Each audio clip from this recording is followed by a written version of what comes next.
Okay, good morning, everyone, and thank you for joining our side event. It's a very important topic, and our topic today is climate and disaster-induced human mobility and displacement of refugees. I think it's an important topic for many people in many regions. I thank all organizers, especially HEAD, for organizing this very important HEAD from Lebanon for organizing this side event. And I thank all the panelists. We have a very esteemed panelist today, and let's go to our keynote speaker, which is Dr. Mahmoud Fathallah, ambassador in the Arab League, head of Environment Department. Dr. Mahmoud is an Egyptian economist serving currently as a director of Department of Environmental and Meteorological Affairs and head of technical secretariat of the Council of Arab Ministers responsible for the Environment Camry at the Arab League State in Cairo. He has a wide range of experience in both academic and applied economic policy. He also worked in several organizations, including Ministry for Economy, Foreign Trade in Egypt, the Information and Decision Support Center, Egyptian Cabinet, United Arab Emirates University, UNDP USAID project. He's also a visiting assistant professor of economics at the Faculty of Economics and Political Sciences, Cairo University. He has a number of publications. I am sure we are eager to hear from Dr. Mahmoud Fathallah. Thank you for joining us, and please give us some key remarks. Thank you. And you want to speak with Arabic at any point? يعني هبدأ على طول في الموضوع بتاعي ولا أنت عايز بس لا الموضوع بتاعي.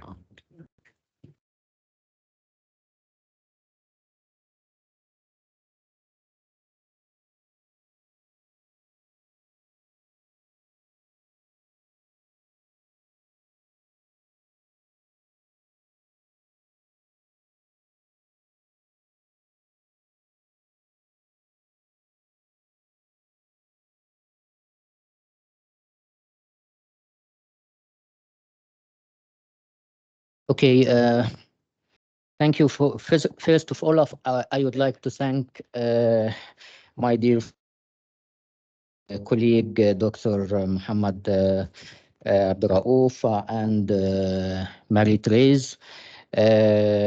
So it's a pleasure for me to be with you in this very important topic.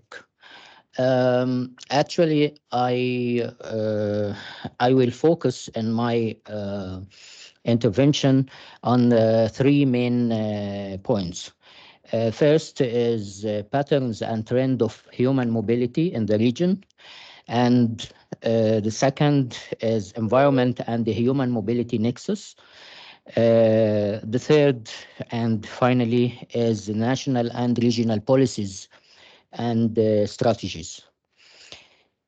As you all know, that the Arab region witnesses complex and patterns of trend and human mobility affecting the life of millions of people in the region. These include internal migration, namely rural and urban migration, as well as international migration and displacement from conflict and disaster.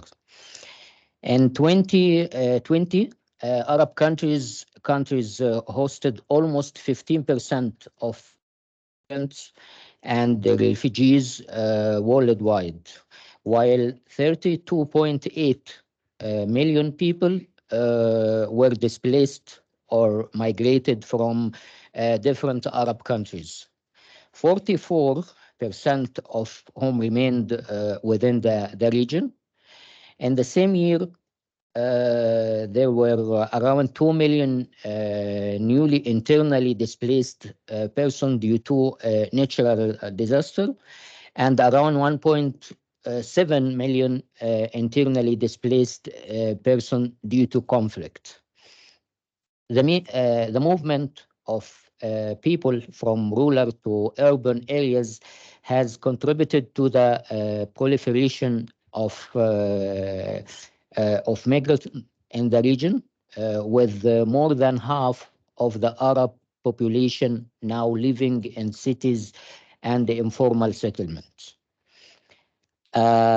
Environmental pressure aggravated by the effect of climate events such as drought, sea level rise, and flash floods and desertification often act as a threat multiplier that exacerbates other drivers of migrant.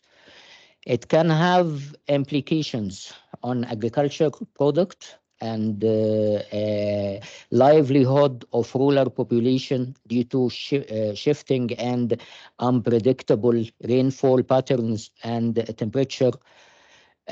It can also threaten peace and stability in the region, proacting the existing displacement and fragility and conflict affecting countries.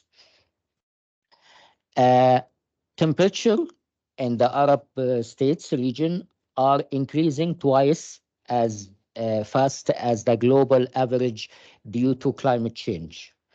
Droughts are already becoming more frequent and severe, exacerbating the challenges faced by the agriculture sector, including water scarcity. Uh, Climate change research confirms that the Arab countries are classified among the countries most affected by the risk of climate change, specifically drought, while the five Arab countries occupy position within the top 10 countries most affected by the climate change.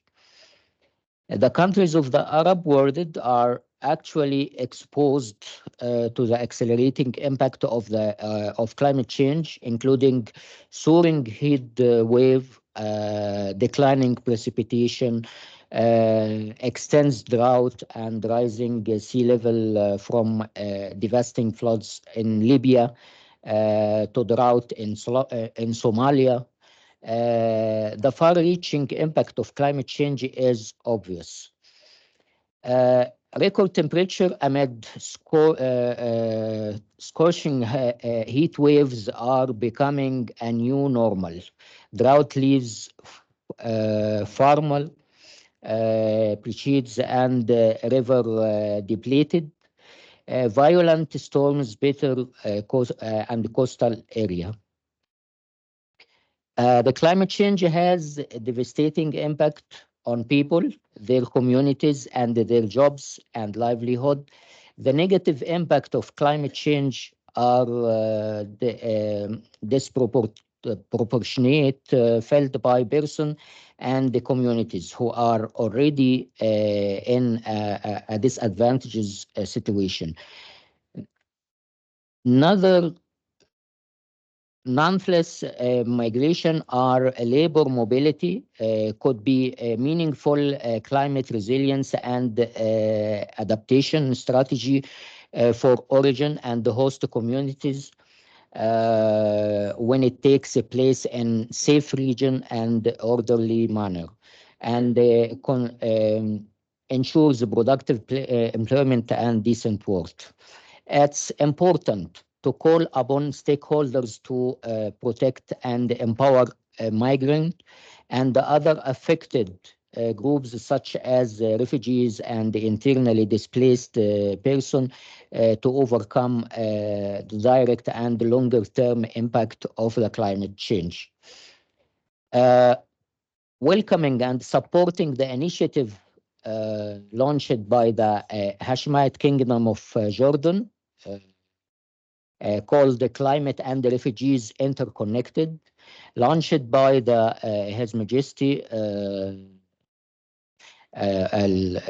King Abdullah at the COP27 climate conference in Sharm el-Sheikh, which contribute to increasing the resilience of countries affected by the effects of climate change. So Arab countries mainly affected by this problem, and there is an impact on economic and social and social situation in the Arab region. So we have different strategies and support for dealing with this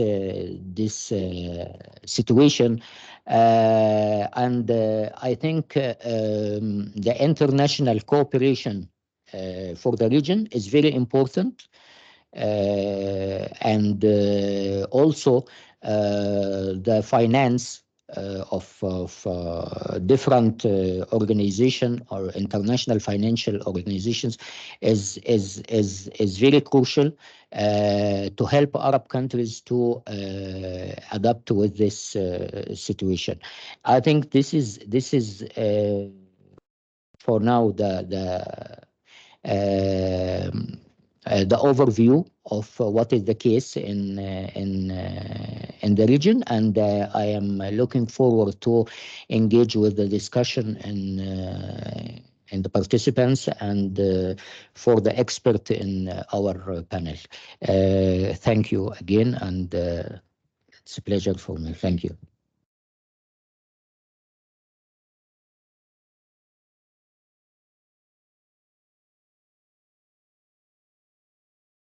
Thank you, Dr. Mahmoud. Very enlightening, and I think it will raise a lot of debate. Situation is not so good in the Arab region, and we have a vicious cycle of problems, conflicts affecting environment, climate, and various environmental problems affecting also conflicts and displacement, mobility, refugees. We'll come back later with question and answer. Now I would like to introduce our next speaker, Marie-Therese Saif, which holds a master's degree in architecture, fine arts, as well as a diploma in photography from University of Holy Spirits. She have gone through numerous courses of green building, Arab city resilient, declaration on DRR and Arab city sustainable development. She has over 30 years of experience in environmental sector, experience in various environmental sectors, humanitarian and non-governmental organizations with the political sectors. She is a board member of the Green Party in Lebanon and representing a woman in Asia Pacific Green Federation.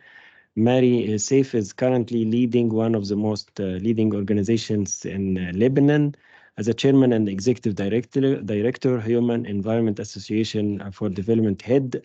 The head is the main organizer for this side event. Without further ado, I give the floor to Mary for her presentation. Thank you.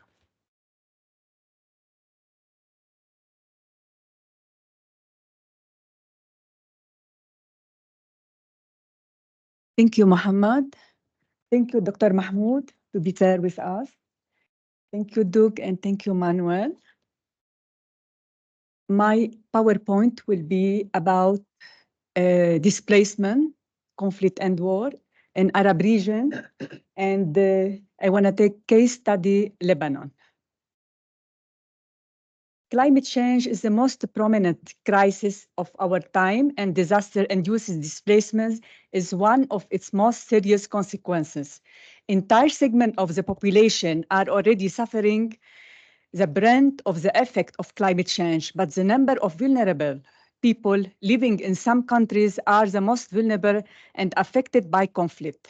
Refugees, issue of displacement, IDP, and stateless people are at the forefront of people affected by climate-related emergency, many of whom live in climate flux and usually lacking the resources that allow them to adapt to an increasingly harsh environment. The consequences of climate change are multiple, many of which lead to displacement, which deter living conditions or hindering the return of people who have already been displaced.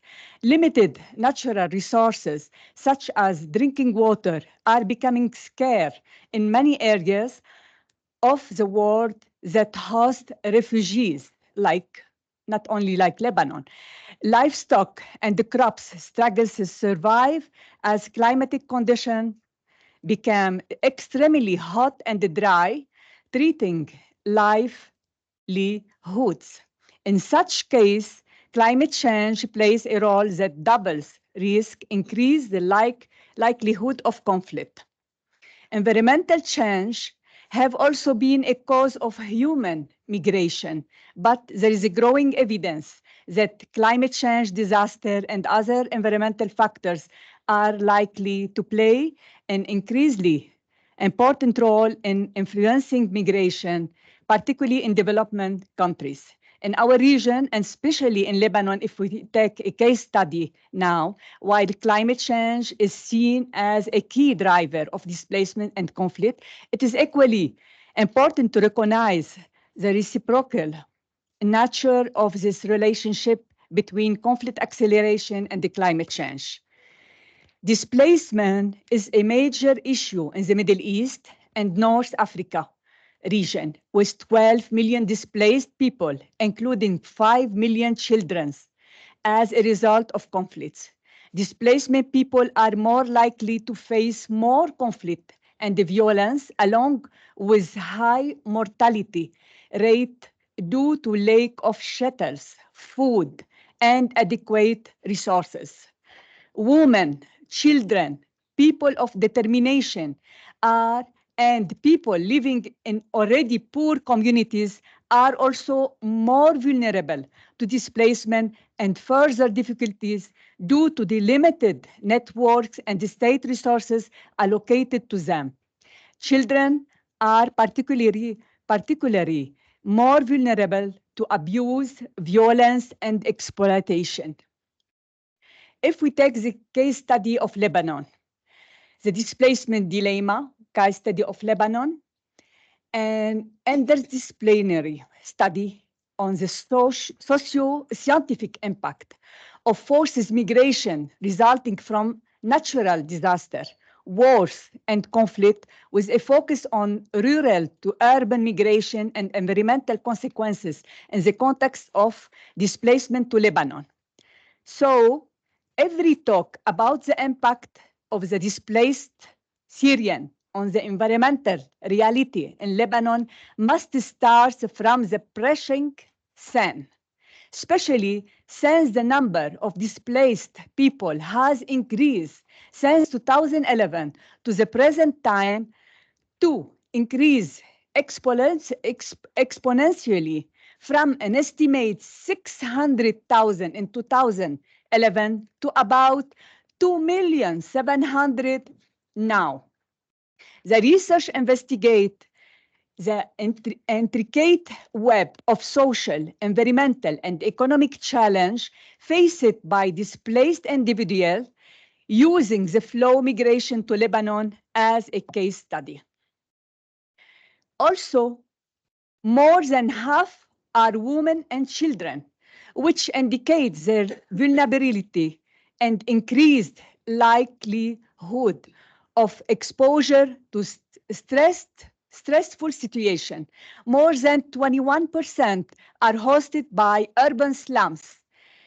94.5% suffer from severe food insecurity, and more than 250,000 Syrian children between the age of 3 to 17 years old are without education.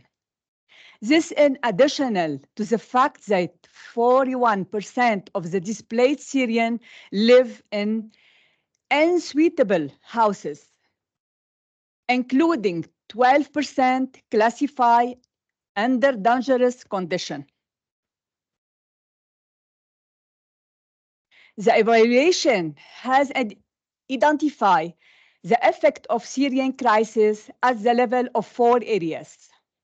First, impact of the solid waste sector, impact of the water and wastewater sector, impact on air quality, and impact of the land use and ecosystem. For the impact of the solid waste sector, the incremental annual waste generated by refugees is significant and is equivalent to 15.7% of the solid waste generated by Lebanese citizens prior to the crisis.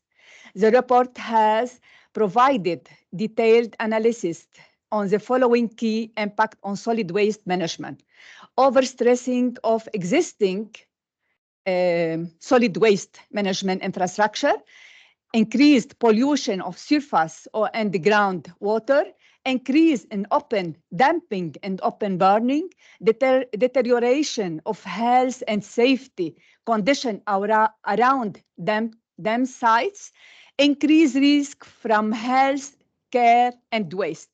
And you see here in the picture what's going on.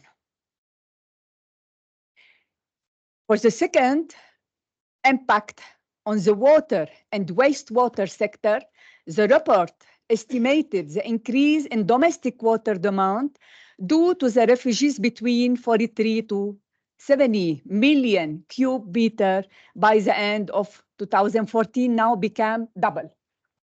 This incremental water demand of the refugees corresponded to an increase of the national water demand between 8 and 12%. The report also estimated an increase in wastewater generation between 34 and 56 square meter by the end of 2014 and now become double, corresponding to an increase in the national wastewater generation rate between 8 to 40%. The report has provided details analysis on the following key impact on water resources: depletion of water resources, increased environmental and health impact from wastewater discharge, increasing pollution load from wastewater discharge, and water quality deterioration. And you can see in the picture the problem of wastewater in our country. Impact on air quality. The report has focused on the main sector affecting air pollution in Lebanon due to the Syrian conflict, and which include on-road transport, residential heating, solid waste management practice, and electricity producing. The assessment did not address other sectors such as displacement, production, which are expected to increase in post-conflict condition, air pollution resulting from on-road transport, from residential heating, from open burning of solid waste, from electricity production, and from total emission of air polluting. And you see also what's going on with our air pollution and the condition in Lebanon. Impact on land use and ecosystem.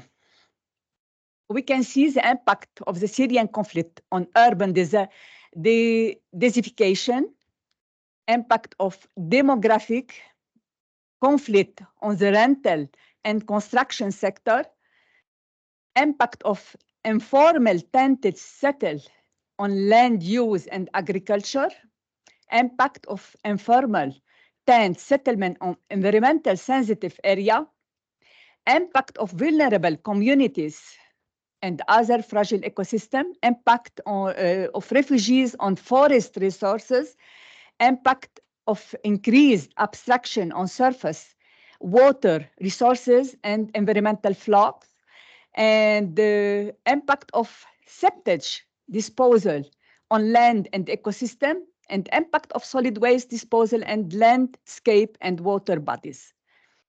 And you see here the impact in placement where the refugees live. Social impact of displacement made to psychological and emotional toll, lead to trauma and mental health issue among displacement population, challenge in adapting to new culture and social environment, loss of livelihoods and income, urban poverty and challenge in assessing employment opportunity, overcrowded urban area and the pressure on health care and education, and less to social tension and conflict in host communities.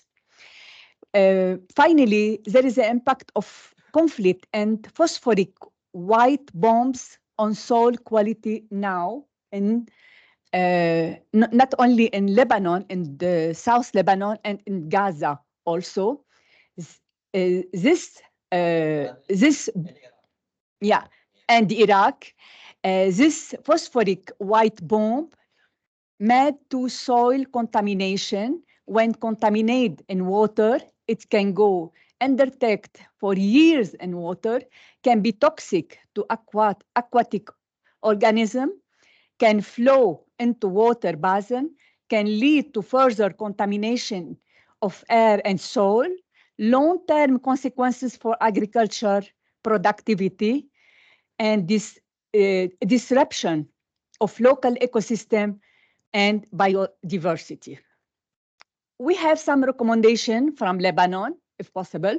We hope, and everything we ask as environmental association in Lebanon to deliver our voice within the recommendation of UNIA 6 and the member state will help to find a solution among all international organizations to help those people coming back to their countries, to reduce the consumption of natural resources, desertification and pollution at all levels, and the issue of food security in host countries.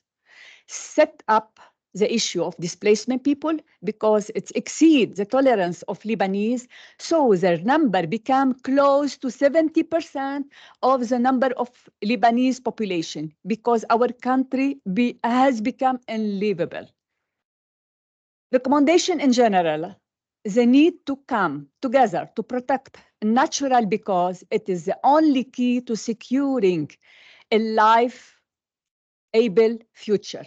We need to restore the ecosystem on a large scale from the ocean to the top of the mountain means by land and sea.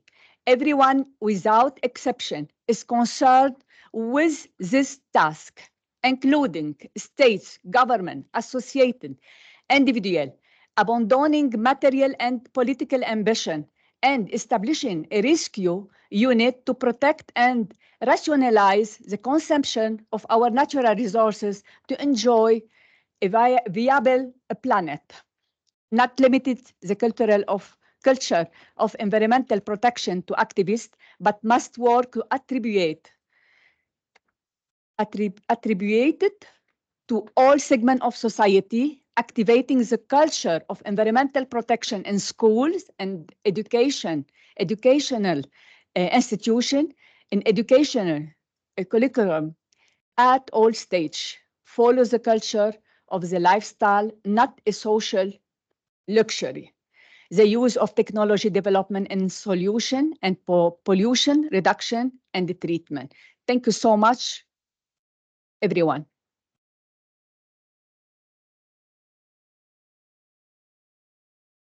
Yes, thank you, Mary. That's very enlightening and very detailed description of the situation, and thank you also for some recommendations. And I believe that we would like to hear because it's a very complicated situation, and as I mentioned, it's a vicious cycle. Climate change and conflicts leading to environmental degradation, and degradation leads to conflicts and so on. So it's better. I hope that we can hear from all attendees some possible practical solutions, especially from experience in other countries. Now I move to our next speaker, which is Doug Weir. And Doug Weir is the director Conflict and Environment Observatory. Doug Weir has undertaken research and advocacy on the polluting legacy of armed conflicts and military activities since 2005. After many years working in conflict pollution and toxic remnants of war, he established the Conflict and Environment Observatory to monitor and raise awareness of the environmental and derived humanitarian consequences of conflicts. He has contributed to a wide range of domestic, regional, and international initiatives on conflicts and the environment, including legal framework protecting the environment in relation to armed conflicts and the environmental cost of war in Ukraine. Doug, the floor is yours.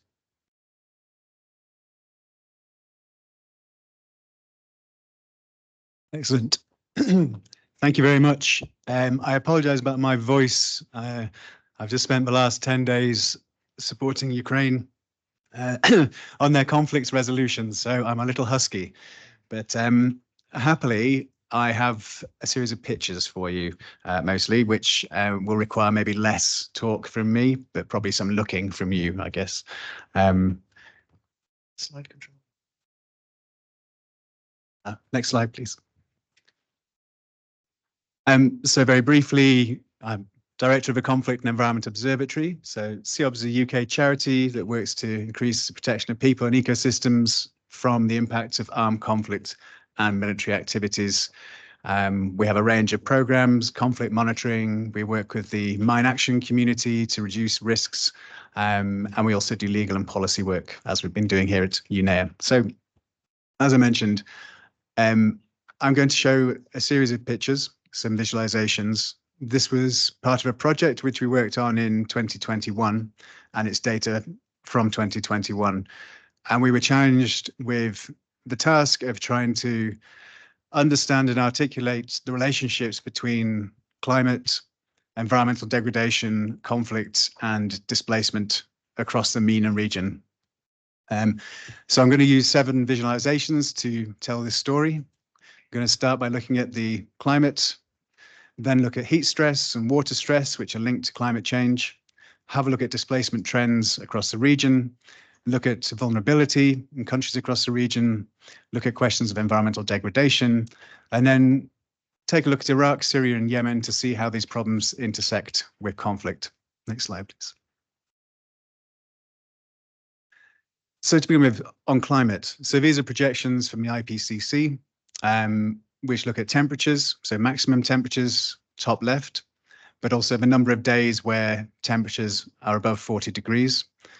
As you see from left to right, based on 1.5 degree of warming or 2 degrees of warming, we're going to see significant temperature changes across the region. So higher temperatures overall and more days with higher temperatures. We will also see changes in rainfall patterns, top left. Some areas will receive more rainfall, some less, and also see changes in wind patterns. So together, this means there's quite a complex story of changing climate in the years ahead across the region, which will impact urban areas, but also rural areas reliant on agriculture. Next slide, please. So one of the key issues associated with climate change in the MENA region is heat stress. So there are a number of different ways of looking at this. So one of the questions will be, how many days will you get of very high temperatures? But also, there'll be days where you may potentially have temperatures which impact people's health. And one of the key issues is this wet bulb temperature, which is the point around 35 degrees centigrade if you have 100% humidity, where people can no longer sweat and cool down by themselves. So it becomes life-threatening. And as you can see by the red diamonds, particularly around the Persian Gulf, we have already experienced a number of days where this wet bulb exceedance has been reached, creating threats for health, and this is expected to increase. Another issue to look at is looking at high temperatures and maximum temperatures. We've already seen a range of very high temperatures across the region with increasing frequency. High temperatures in the marine ecosystems impact coral reefs, and so we see coral damage around the Red Sea and Persian Gulf. In addition, we also see increases in wildfires, which in turn are also linked to changing rainfall patterns. Some of these fires are linked to agriculture and crop burning, but others are wildfires, which has been sparked by higher temperatures and other sources. And next slide, please. In addition to heat, we also see water stress across the region, and this has different ways of manifesting. So one is on land degradation, and we see increasing areas of land degradation across the region. So another issue, particularly with increasing global temperatures, are increasing extreme weather patterns. And if we look down towards the coast of Yemen and Oman, we see increasing numbers of cyclones, so increasingly frequent, and with tracks which are getting further into Yemen, bringing obviously very high rainfall. Similarly, there are a number of areas, particularly around the Persian Gulf, which are particularly at risk from sea level rise. And we also see, as seen in that first slide, these changes in annual rainfall trends, and that has very clear implications for agricultural viability in different areas, which can, again, as we've seen in Iraq and elsewhere, and Syria be a driver for human mobility, where rural agriculture becomes less productive. Next slide, please. So when we look at the drivers of internal displacement, we've already heard from Lebanon, where we had conflict driving displacement, but we also see natural disasters driving displacement. And when you look across the region, there are a number of different natural disasters which have driven people from their homes. I guess one of the questions we have is, to what extent is data capturing human mobility when it's linked to extreme weather patterns? And it's not always entirely clear. So it can be much more likely that if you get displacement in relation to conflict, it's better documented, but it's often less documented when it comes to extreme weather, for example.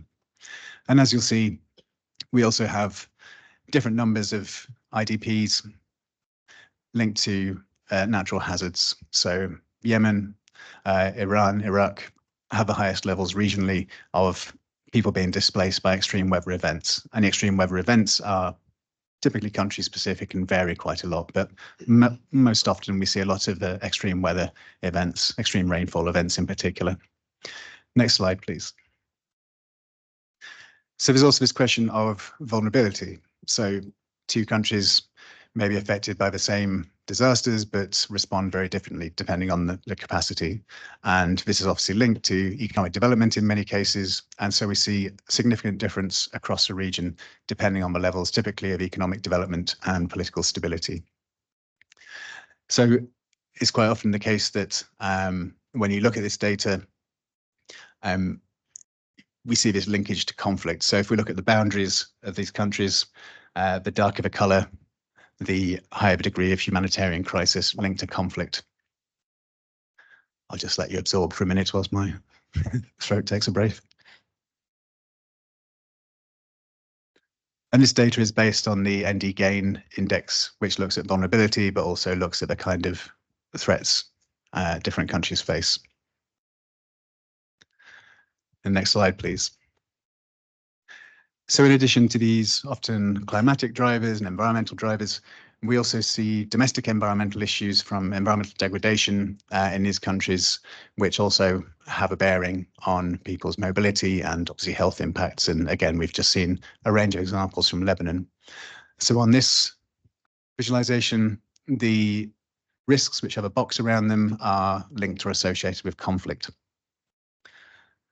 And so in terms of conflict intensity, which is the border, this is based on 2020 data from the Armed Conflict Location Event Database, ACLED. So the darker the boundary, the more conflict events, and this includes armed conflict and political violence. And similarly, we see that a number of countries across the region often share quite different issues nationally when it comes to environmental degradation and risks. But in almost all cases where we see conflict, the presence of a conflict exacerbates these environmental risks, not only through direct damage caused by conflict, but most often indirect drivers. So where conflict impacts environmental governance or management in a particular country, or reduces or ensures less state control over environmentally damaging practices. Next slide, please. So the final challenge was to try and bring all this together and look at this relationship between armed conflict, environmental degradation, and environmental incidents. So again, we use the ACLED Armed Conflict and Location Event Database. We essentially did a keyword search through thousands of entries to identify incidents which had a link to the environment. So the hexagons you see, the darker the pinky purple color, that was the largest number of environmentally relevant armed conflict events from the database. This is still a fairly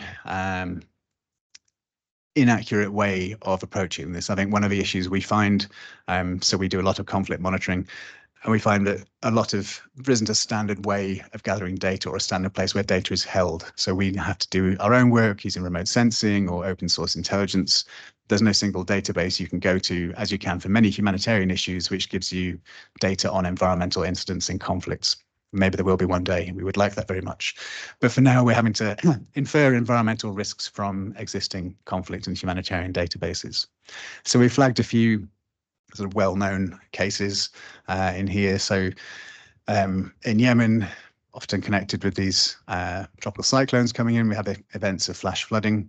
These have had a particularly high impact on IDPs. So in many cases in Yemen, the camps will be along the wadis, dry riverbeds. These are kind of informal land and informal shelters. When you have a flash flood, obviously these people are particularly exposed to the impact of flooding. Similarly, in Syria, we've seen huge impacts on agricultural productivity. We've also seen repeated water crises due to lack of access to water for major cities. In Iraq, we have these multiple conflating issues, issues related to the oil industry in the south, pollution issues around that, conflict pollution in Fallujah, for example, famously, but we also see issues of flash flooding. So in many cases, to understand what the precise humanitarian impact is of this relationship between conflict and environment, we need to try and bring in as much data from as many sources as possible. Next slide, please. So just final thoughts. Yeah, when we are looking at displacement and looking at mobility, we can't just look at conflict or economic drivers. We need to take environmental factors into consideration as well. And that's quite a complex task, particularly where data can be little bit fragmented. So as I said at the outset, when we were looking at the data, trying to figure out why people were moving internally, it's not so bad when it comes to people moving because of conflict in particular, but it's quite difficult to isolate out people who are being driven by environmental change.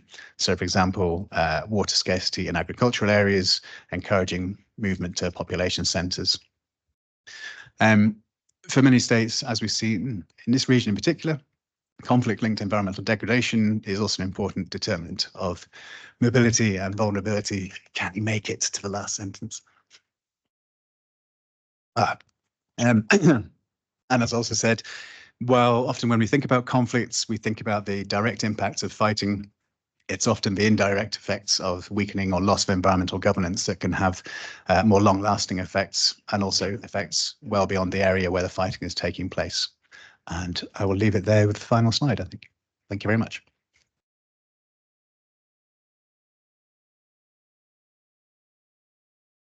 Yes, thanks a lot, Doug. Very enlightening. I have personally some questions, but I leave it for the last session.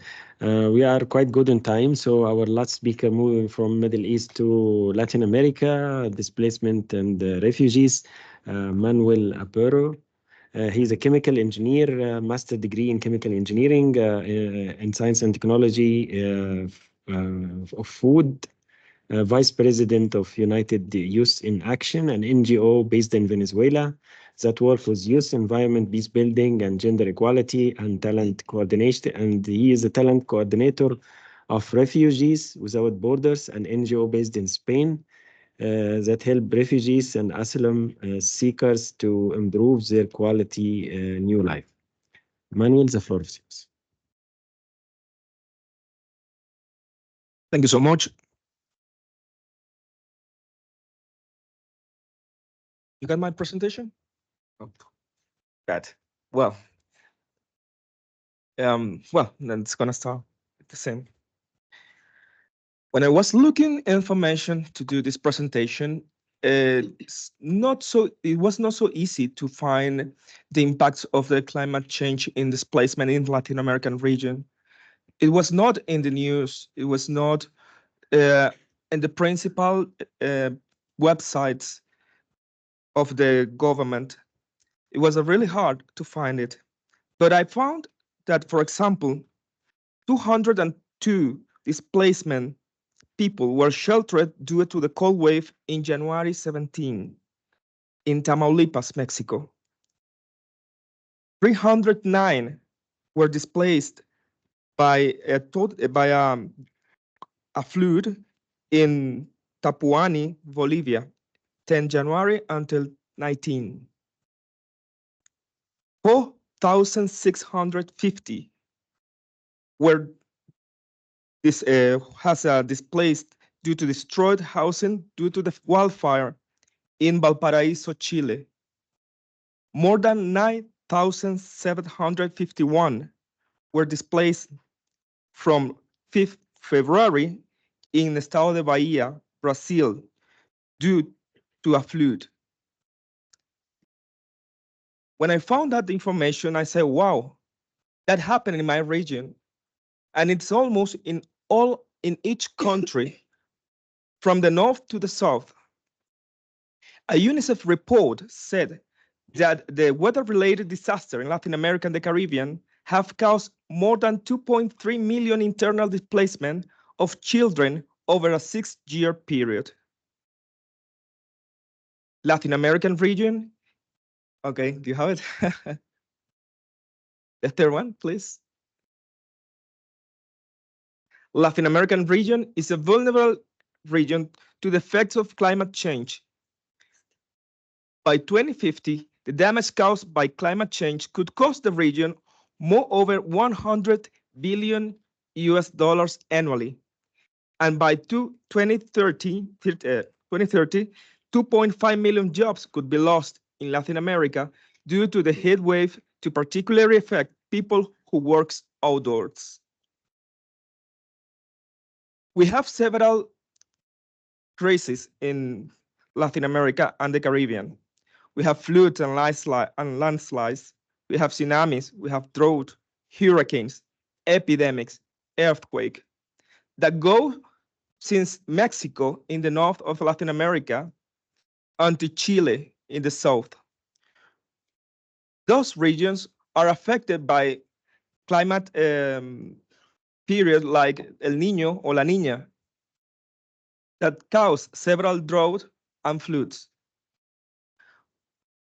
Move from less viable areas with lower water availability and crop productivity from areas affected by rising sea level and storm surges are displacement people from the farms or the suburban areas to another places. Some organizations report that maybe in the worst scenario, 17.1 million people will be displaced in Latin America and the Caribbean by 2050. And the poorest people will be the most affected, and they will be affected hardest hit. They project the total number of shares and internal climate migrants in Latin America under 3 scenarios in 2050. For example, in the pessimistic, they be more than 10.6 million people, 1.61% of the population in Latin America. In the more climate friendly, almost 5.8 million people. That's not so good numbers, but that is reality. If we make a zoom in the region, for example, in Mexico and Central America, between 2020 and 2050, the number of internal climate migrants is projected to increase by a factor of 2, moving outside of the city of the village to the principal cities of the country from Mexico or Guatemala, for example. In Haiti, the same is similar, the kind of crisis. They displace to Dominican Republic because this is the close area that they can find to keep safe. In Brazil and Venezuela, there will be really hard situation by the floods and the forest by the Amazon. And in Chile, we have several fires by the heat wave. This is only a really short presentation about the Latin American region because they had several places or information that can be along this presentation. But they are the principal keys and the most important to create consciousness in all our planet. Thank you so much. Thank you, Manuel. Yes, thank you, Manuel. We have around 30 minutes, I guess. So now I open the floor if you have any questions, clarifications, additions. Yeah, let's take first one. Okay. Thanks a lot. This was one of the for me. Yourself also. Sorry? Introduce yourself. Yeah, I'm Natasha Dokovska. I'm coming from North Macedonia, and I'm a regional co-facilitator for Europe. I'm coming from one NGO, Journalists for Human Rights, that work a lot on the immigrant. And the last few years, one of the main topics was which migrant we have. And it's, and the question that we have a lot of migrants from environmental migrants, which means migrants, they are coming from sub-Saharan countries. But what's the problem? They are not recognizable like the environmental migrant. And according the resolution, I must learn because I don't know on the internal, according to the resolution 1951 Refugee Convention, sorry, not resolution, convention, the environmental migrants are not still recognizable. That they cannot be accept asylum, they cannot be accepted in any country. Then now my question is, what needs to be our next step? This migrant to be recognizable, especially because according to the Internal Displacement Monitoring Center, over 376 million people around the world have been forcibly displaced by floods, windstorms, earthquake, or drought. And 2022, it was the record, and it was 32.6 million people displaced, environmental migrant. That my question is, what you think, what we can do to this migrant to be recognizable, because it's really very big percentage at the moment. Thank you. So let's take, yeah, please. Thank you so much for this very good side event. So Semia Gharbi from Tunisia, and represent the Association for Environmental Education for Future Generations. Perhaps because I am also I teach, so I teach data and the factual things. It is for a long time, so we know we have a lot of data. We have the like the Center for Observation of the Situation of the World. UN knows a lot about what happenings for decades now. I would like so to see, because I'm with the youth contact all the time. So, and how the youth, they are very different from our minds. So to give them the right solution now. So this is what are the pragmatic solutions should be done by the decision makers. They know the problem. So should be done by UN. Is it a problem of financial? Is it a problem of political situations? So we would like so to look and to zoom what is really the point that we cannot move on, because it is, even we know the immigration is an old history problem. So, but it is increasing, but we didn't stop the problem. So for the Arabic region now, it is really, I am from the Arabic region, I'm from the Africa also continent, and we are seeing a lot of like moving, increasing this problem without really so deep solutions. So I'm really to point out where is the problem to move on. So that's the point. Thank you. Thank you. I take Bert. I take everyone. Don't worry.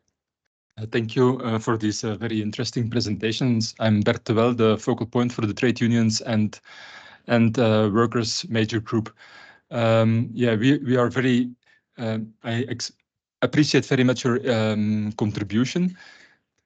Sometimes I have the impression that we have to focus much more on the failed policies, governance that are causing migration. So in the meantime, we know that it's caused by environmental impacts. We know that it's caused by conflicts and that it's contributing to conflicts. There are instruments possible and available to deal with this also at the national level. First, migration is the result of failed mitigation policies, and we did not avoid climate change.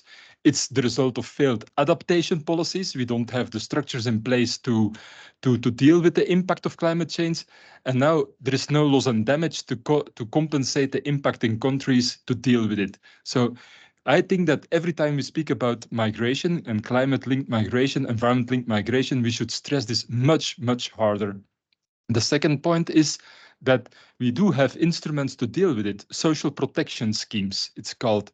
If you lose your job or your livelihoods due to a drought, a flood, or I don't know what, if you're living in my country, in Belgium, you're happy that you have health security being covered, your income is being covered when your company is gone.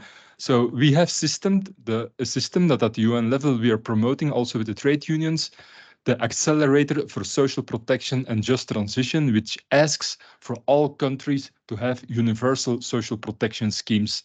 This is an instrument to deal with migration.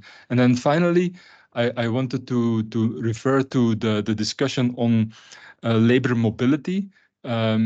So this is also, this can also turn out into quite a tricky discussion. In the West, the industrialized countries, they have caused the problem, and they're now happy to receive the low-wage flexible workers from the South to keep wages low in the North. So this is a mechanism that risks turning out being very negative for the people migrating and also in general for development everywhere. So the protection of human and labor rights in this process of migration is crucial. Thank you. Yeah, I also would like to invite more, Doctor. Thank you so much for wonderful presentation. Actually, well explained the problem. But my question is or comments about we always talking about the problem. Actually, we don't need to talking about the problem. We need to explain the root of problem. For example, the land degradation or waste daily accumulated is a problem, but we always don't talking about the root of a problem. You talk about my country, Iraq, the conflict there. I think this is not the root of a problem. I think the root of a problem, this illegal occupation of my country by U.S. Army, illegal occupation of Palestine, illegal occupation of in Ukraine. This is the root of the problem. This is the main cause of IDVs.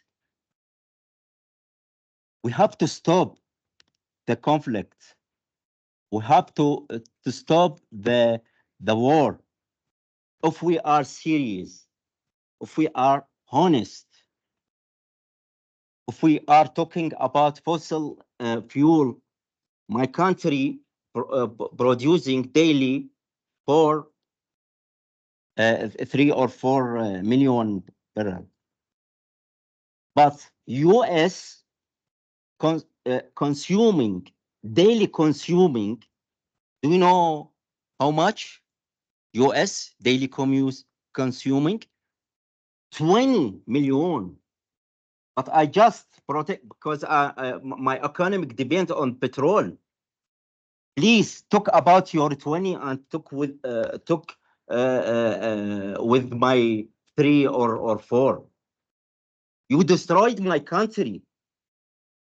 This is the actual problem. This is the root of the problem.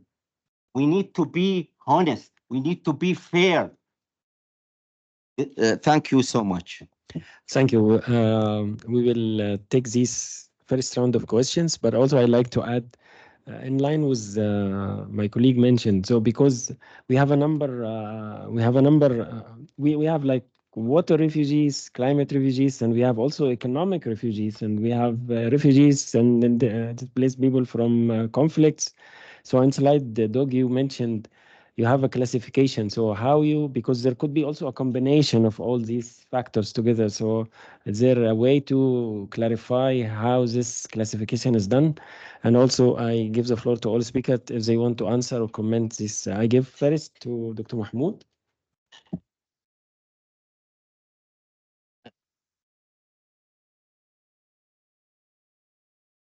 Thank you. I agree with all what all of you has said, that we need to differentiate each kind of refugees, because in different cases the refugees of we can't differentiate between environmental refugees and conflict refugees. The region as a Middle East and North Africa has a high volume of refugees, especially for related to the conflict. I agree with you that this is a very important source of refugees. When we talk about the main cause or how to deal with this problem, we need to mainly focus to stop the conflict. This is the very first point, and after that, adapting the environmental source of refugees is very important for how to adaptation policies in the Arab countries is the main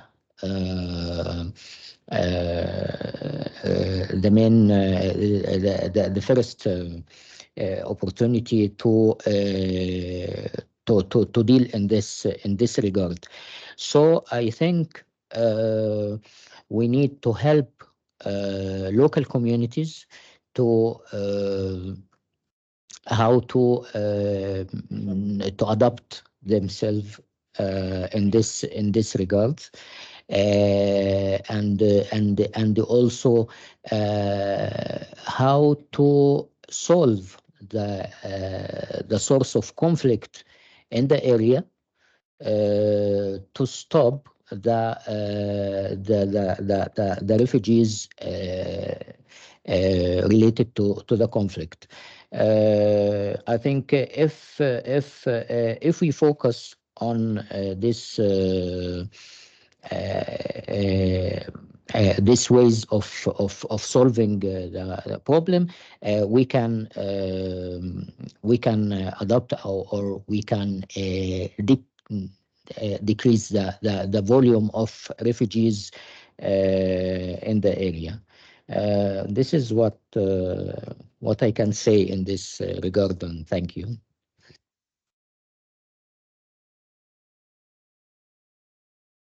Thank you, Mohammed. Yeah, thank you for the questions and comments.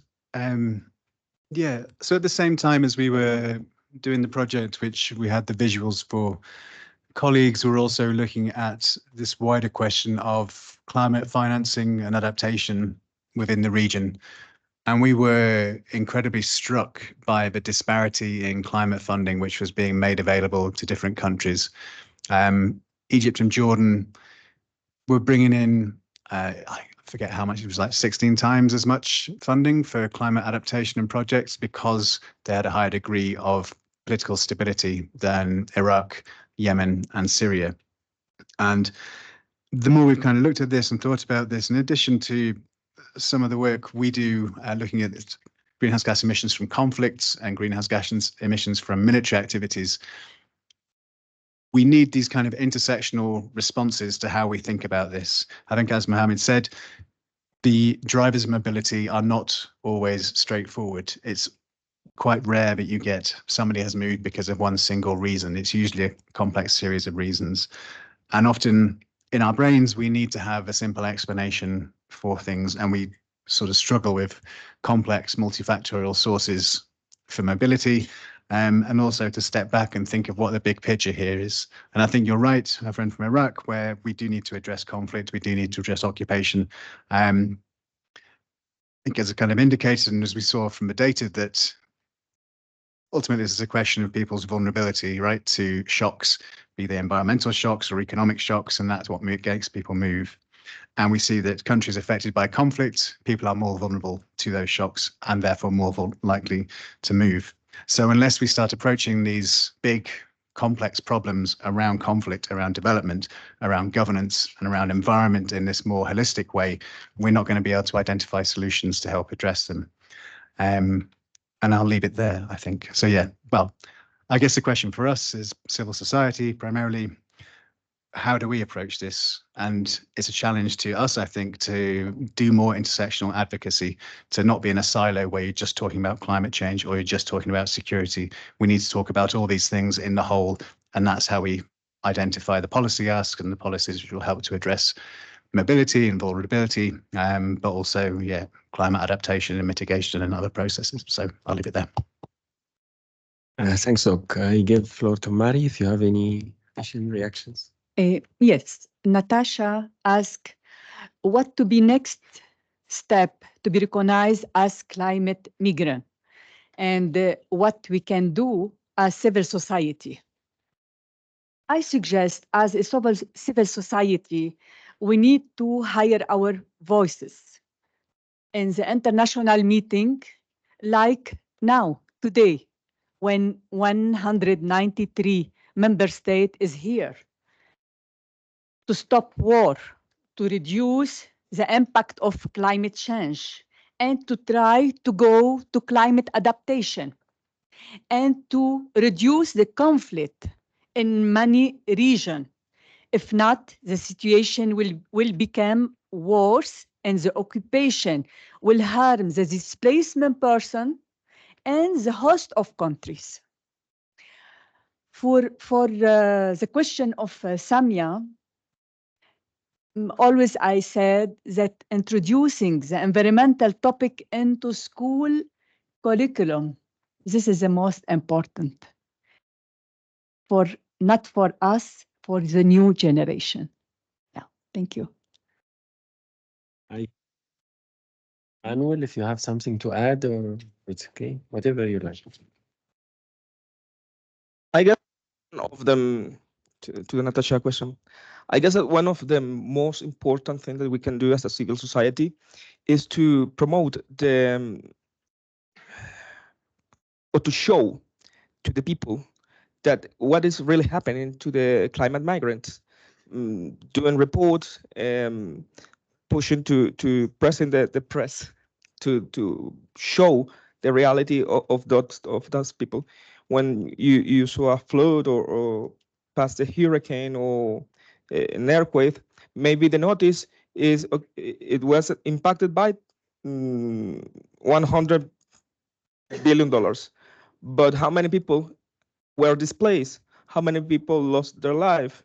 And it is not only for this day, it's for all the month or the year, to keep in mind this of the society and the government that they are displaced and they have to find another place to live, and they have to renew their life with a maybe a new culture, because some of those migrants displaced by are displaced to other countries, and they have a new culture, a new language, a new kind of food. Thank you.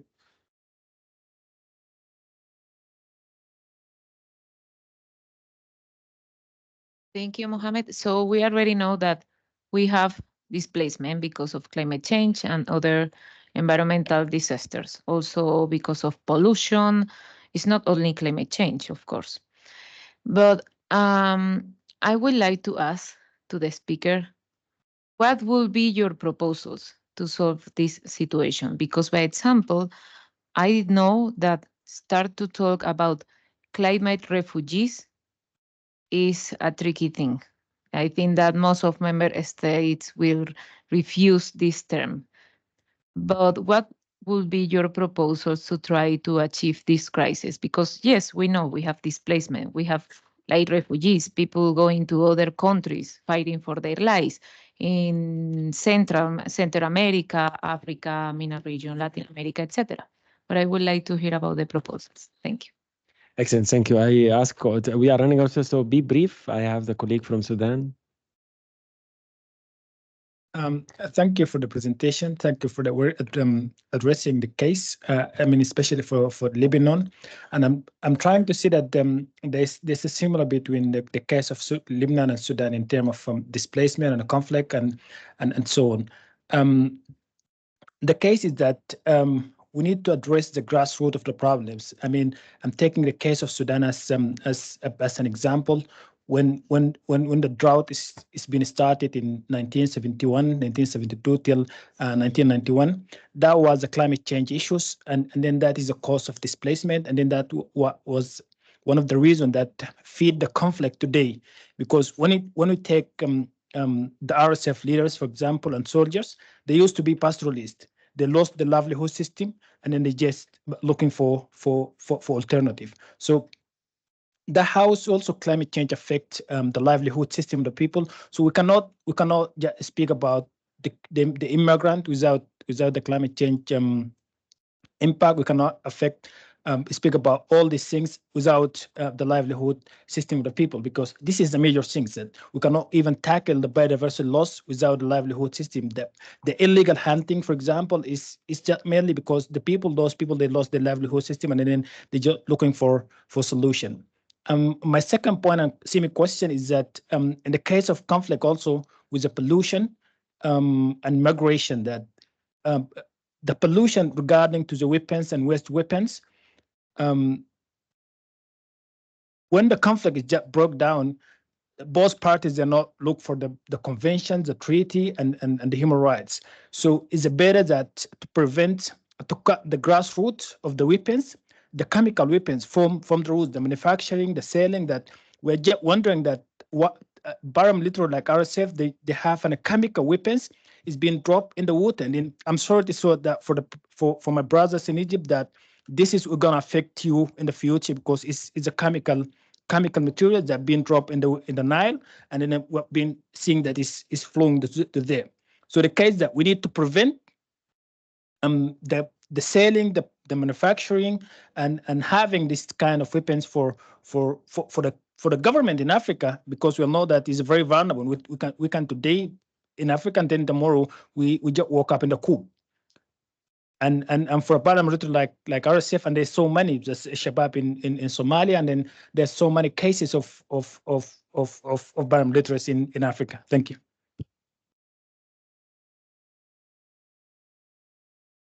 So my name is Lillian Kantai. I work with Lutheran World Federation, LWF, and most of the work that we do is on refugees. So just like the cases that have been submitted, we know that Kenya, for instance, hosts over 700 refugees.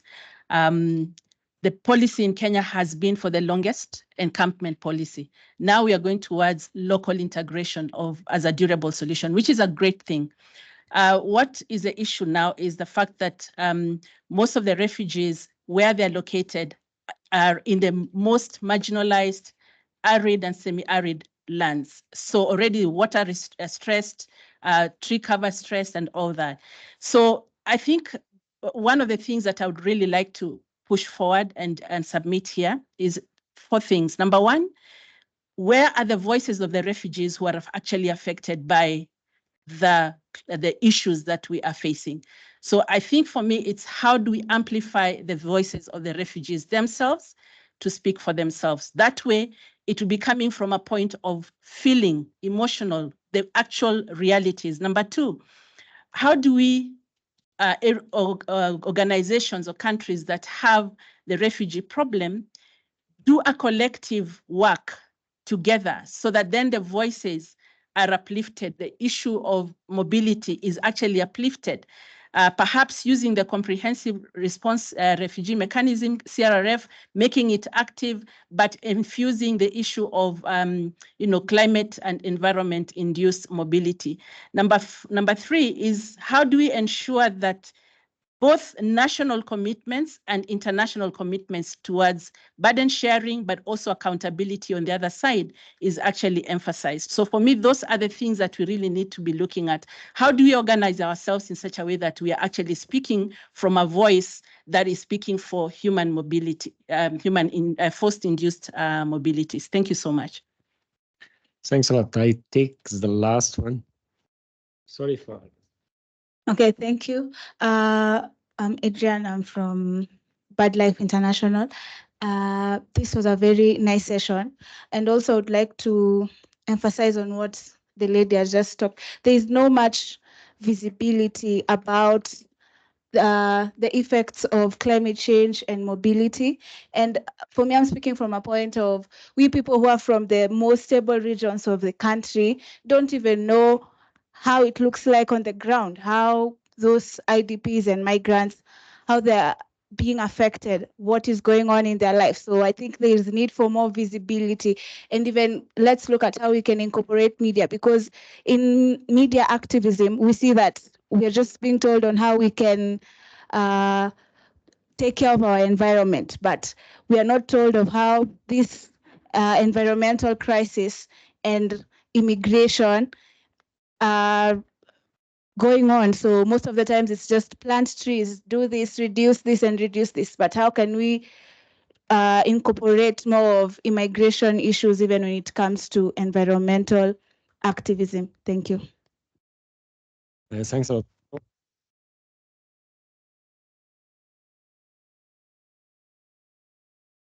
I know, yes. I know there are many other questions, but we need to wrap up very quickly, and you can chat with our panelists after this. But if I may say, if you allow me also, because this question has been raised many times, I think this is a very complicated issue. It's not an easy one. It has many environmental, political, economics, and many other factors.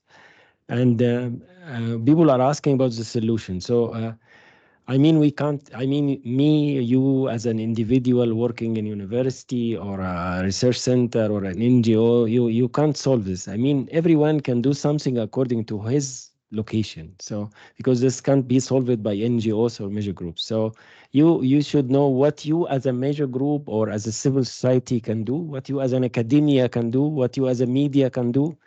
So if everybody do his work, really, we can make a pressure for the politician to solve. This is from my side, but I go now to Dr. Mahmoud for final comments. Yes, thank you for that. Actually, when we raise the issue of how to solve the problem, as we know in the UNEA 6, and one of the resolutions has discussed in this negotiations is environmental impact, environmental assistance on the countries under the armed conflict. That means that we have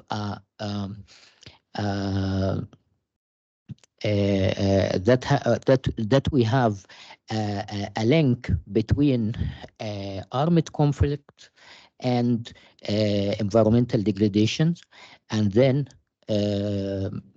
refugees and displacement. So we must have a solution to stop conflict, and which is plays the important role in environment degradation and also the problem of refugees. I will stop here and thank you all. It's very important session, and I learned a lot from the discussion. Thank you, and see you again. Thanks a lot, Dr. Mahmoud. It's a pleasure having you with us, and I give the floor to Doc if you have final reactions. Yeah. Something, yeah, just maybe just repeat what I said before about this intersectional advocacy and approaches. Thinking of a colleague from Sudan over there, you know, I used to work in New York a lot on disarmament issues. Those disarmament issues didn't really deal with the environment in a meaningful way. For example, you have the Arms Trade Treaty, which is supposed to limit arms shipments to countries where they might be used for human rights violations. But there's never any environment in there, despite the fact that we know that the ready access to small arms and light weapons across from North African conflict zones has been used for elephant poaching down the east. So these weapons spread. So there's real role to mainstream the environment in arms work, in peace work, but also just need to have this approach. Otherwise, of bringing conflict issues and security issues to these environmental fora as well, which is part of the reason why we work on these resolutions on conflict here. And I think the more that we can do this, the more we can help better understand the drivers of issues like mobility, like environmental degradation linked to conflict, and start to identify policies to address them. But yeah, it means breaking out of our silos and our little bubbles and working together and thinking more broadly about the driving factors for these big and complex problems we face.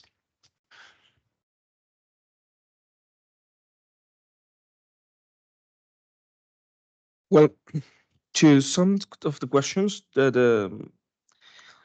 I work as a volunteer in Spain, and we receive a lot of refugees and asylum seekers from Latin America and the Caribbean. And what we do, we make networking. We do a partnership with the food bank, Spain Food Bank, and we give to the families every Saturday food.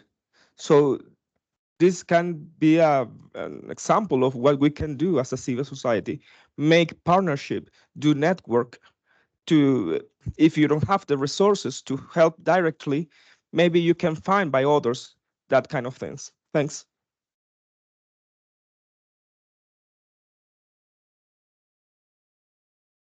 Let me thank you all so much for your presence and support and follow what's going on in our region and our world. Thank you, Dr. Muhammad Fathallah and Arab League, for your support of major groups. Hopefully together we can highest our voices. The ceasefire in conflict place, especially in our region, Gaza, and end the war everywhere for the best of our environment and for the future of the new generation. Like a civil society, we have a big responsibility. Each one of us through his work, through climate change, reduce the plastic pollution, reduce the impact on the woman. Each one have a responsibility. If each one of us work in the ground, what we have to do, I think we can reduce the impact of climate change, and the displacement will be less harmful for all the people around the world. Thank you. Thank you so much. Yeah. Thank you to the panel, and thank you for attendance, and enjoy the rest of the day. Thank you.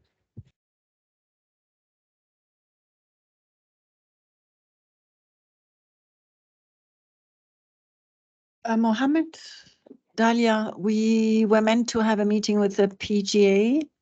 The opening was delayed, so you can't expect him before 1 p.m., I guess.